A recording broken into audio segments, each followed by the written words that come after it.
I love people of action. I weary of people who get in your face and tell you what all they're doing and actually doing nothing at all. In my life, results count. I'm impressed by results. Don't tell me what you went through. Tell me you got it done. Not hearers of the word only, but doers of the word. God blesses what you do. And see, when you walk with somebody who is a person of action, and you walk with a do-it man, that spirit will leak out on you. Oh, look at somebody and say, do it. Do it. Do it. Don't dream about it. Don't wish for it. Don't hope for it. Don't long for it. Don't cry about it. Get up and do it. Do it with all of your might and with all of your strength and with all of your passion. Somebody holler, do it. I know you've been through hell. I know you had to go through high water. Didn't think you could swim through it. But I also know there's a reason that you went through everything you went through.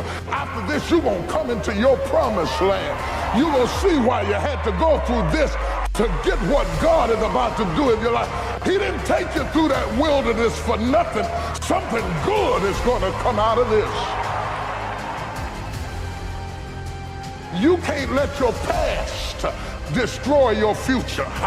You got to get rid of the stuff behind you so you can lay hold to the stuff that's before you. Look at somebody and say, get it off you. I don't know who I'm preaching to, but whoever it is, you're getting ready to go to the next level. You're getting ready to go into a brand new dimension of thinking and living and breathing, and a whole lot of things had to change in your life. But the Lord said, after this, get ready, get ready. Some of you have been standing waiting on God to help you. You better go ahead. Slap somebody and say, do it. You've been praying about it, but it's time to do it. You've been waiting on a sign, but it's time to do it. You've been waiting on God to respond, but he already gave you the answer. Do it. Give it everything you got. Put your heart in it. Most people, when they're working on dreams, they don't give it everything they have. All you can do is all you can do. And all you can do is enough. Most people don't do all they can do. Most people go through life holding back. Answer your calling. Whatever you're called to do, don't count yourself out. Don't say, I can't do that. Many of us go through life saying no, and you don't even know what you're saying no to. You don't know what you cannot do if you're not willing to challenge yourself. Whatever it is that you don't know how to do right now, you can learn.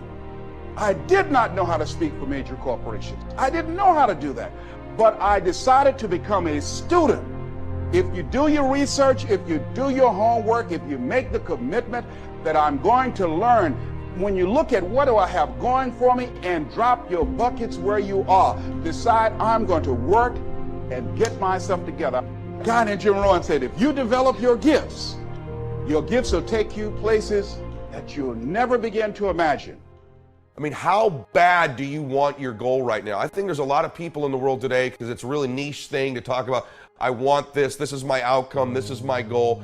Like, how bad do you want? Do you want as bad as breathing? Do you want it as bad as anything you ever wanted in your life? And if you calibrate it at the highest enough levels, what I found is the people that are the hungriest, they find a way. When you know why you want something, when it's desperation, the power of being desperate is something that most people avoid. They think desperation is a weakness. And I'm here to tell you, desperation is one of the most powerful emotions you could possibly possess, because when you're desperate, you find reserves and reservoirs of ideas, talents, and a strength that you don't know you have when you find yourself in a desperate situation. So ironically, the one thing most people avoid in their life, hunger, which is caused by being desperate. When you're starving, you become desperate. Think of somebody who's starving on the street. How resourceful would you get if your children were literally starving and you had to feed them? So the number one thing we need more than anything to win is hunger, which comes from a state of desperation. Yet we're constantly trying to comfort ourselves in the real world to avoid the state of being desperate. And I'm telling you that I think you need to embrace desperation again in your life. Like, do you want it so bad that you're desperate for it? All of the silly things that happen that we let slow us down is related to our lack of hunger and desperation. And so I'm here to ask you, how desperate are you for what you want? Like, here's what I think.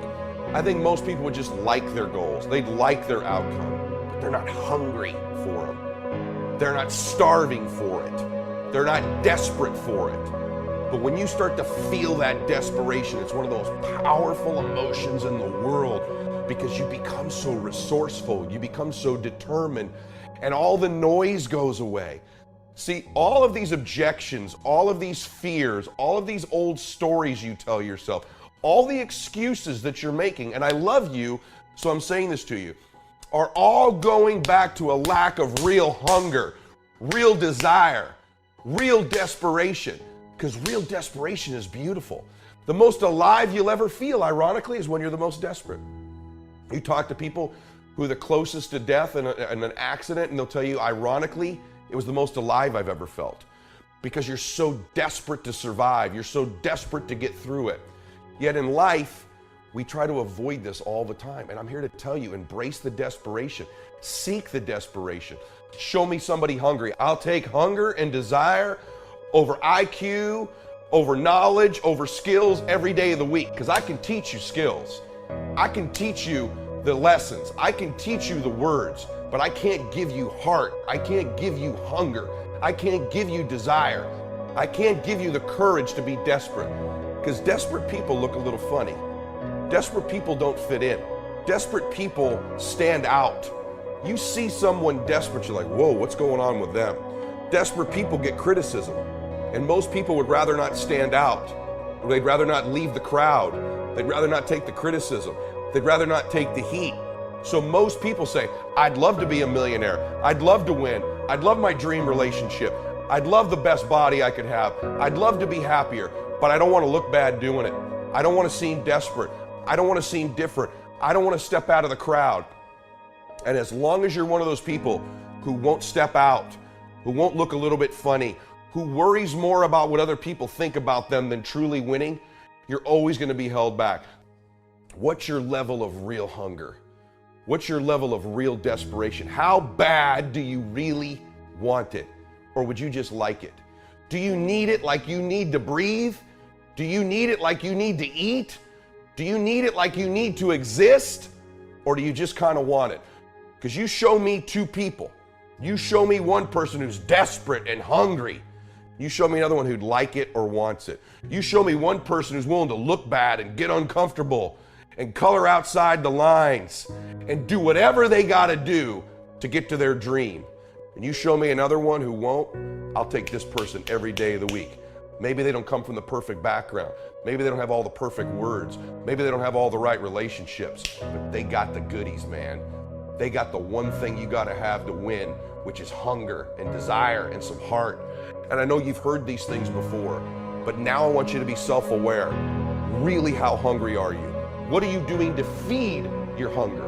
What are you doing to feed the fact that you feel like you're starving?